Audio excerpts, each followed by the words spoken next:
Today we'll be taking a look at how Utah builder Mitch Winkamps took an old worn-out BMW K1100 and turned it into something truly special. This build involved a lot of welding, grinding, filing and sanding. That was actually the process that was used for this whole bike. Weld it, grind it, file it, sand it, rinse and repeat.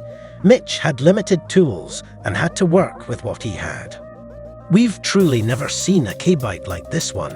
The sheer amount of handmade raw aluminium components and body parts is mind-boggling, especially when you realize that Mitch doesn't even own an English wheel or planishing hammer.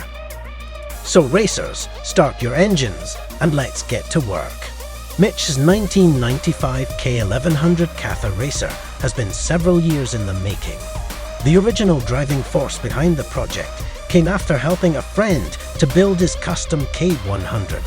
Soon afterwards, Mitch purchased the 95 K1100 from a fastidious owner who had kept the bike in pristine condition.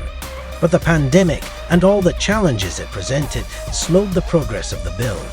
But when RSD announced the 2022 Dream build-off, it gave him the motivation he needed to get the bike finished. The K-Series bikes have become popular donors in the customs world as builders have learned to strip down these aging tours into powerful, brick-engined Caferacers and roadsters. There are some truly special K-bikes out there, but few can rival this flying brick from Mitch. Some of the handmade pieces include the tank skirts, tail section, fork and headlight cowls, coolant and throttle body covers, and much, much more. The exhaust was welded from 204 separate pie cuts, which Mitch did twice once he learned how to weld stainless better. Mitch was not afraid of making mistakes and then correcting them, and that's the best way to learn. The same goes for the aluminium welding on the bike. It might not always be perfect, but Mitch did all of the work himself, learning as he went along. Then there's the use of LED lighting, which we haven't really seen in so sleek an application. It definitely has Tron vibes at night. It's loud and obnoxious, and that's just the way we like it, and Mitch isn't the only one that liked it. Roland Sands selected this glowing brick as one of 3 overall winners of the Dream build-off, meaning Mitch took home a brand new 2023 Indian Scout. Congratulations, and well deserved. Mitch gets influence from everything around him.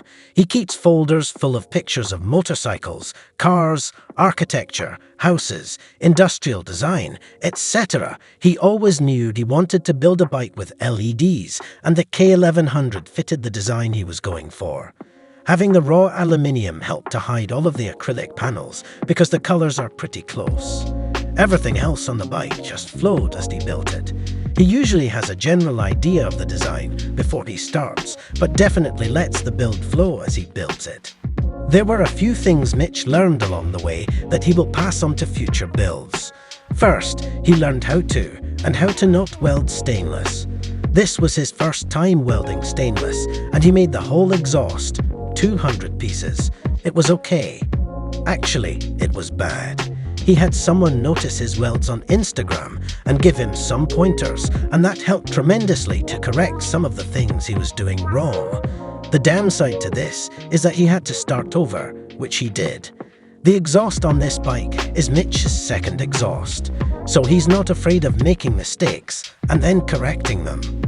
During the day, the acrylic panels in the bike's tail, subframe, side panels, fork shrouds, and beneath the BMW randals blend seamlessly into the raw aluminium bodywork. But when the sun goes down, they illuminate to transform the bike into a real-life light cycle.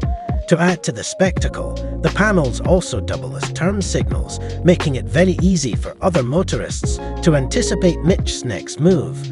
Of course, building this functionality into a motorcycle takes a fair bit of electronic wizardry, but it was only one element of an extensive electrical overhaul. Mitch cut away 95% of the stock harness and paired what was left with a Motogadget N unit. This seemed easy on paper, but was pretty challenging for his abilities. He needed to make sure everything still functioned properly, which included the Motronics injection system, oxygen sensor, intake temperature sensor, coolant temp, oil pressure switch, etc. The blessing of forums and the internet helped Mitch to troubleshoot everything. Mitch was pretty happy when the bike fired up and all of the warning lights on the Motogadget Motoscope Pro worked.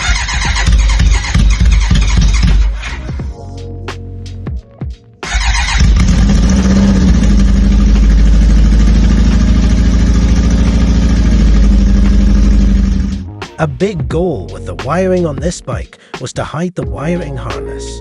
From the front of the bike to the back, you only see a few wires here and there. When you do see them, they are housed in a stainless braided line. You don't see the battery, the coils, the coolant reservoir, and the majority of the wires. Mitch says that doing this really helps clean up a bike. There is, of course, a lot more to this build than just the LED lighting effects. To house all of the acrylic details, Mitch had to fabricate all new bodywork. Using aluminium sheet, he shaped his own fork covers, headlight cowl, side panels for beneath the tank, seat pan and a tail unit with integrated lighting. The list doesn't end there though. Mitch machined his own BMW Randals and mounted them by modifying the tank so the wiring could be hidden. There's also a custom choke pull injection cover, coolant reservoir with a built-in sight glass, radiator caps, battery/electronics tray, and a billet subframe of his own design, all machined from aluminium. Oh, and we better not forget the custom fuel cap, shock reservoir, and velocity stacks, which he's mounted on an angle to match the lines of the fuel tank. At the pointy end of the bike, you'll find a Triumph Speed triple wheel held in place by custom spacers. The forks are of Suzuki GSXR 1000 pedigree and are sitting in a custom triple clamp.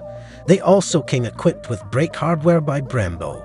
In the rear is a BMW K1200 rear wheel with more Brembo gear. Alloy clip-on handlebars hang off the fork stanchions, and they wear silver Motogadget N-button switches, stripped and sanded Brembo levers, and knurled alloy grips.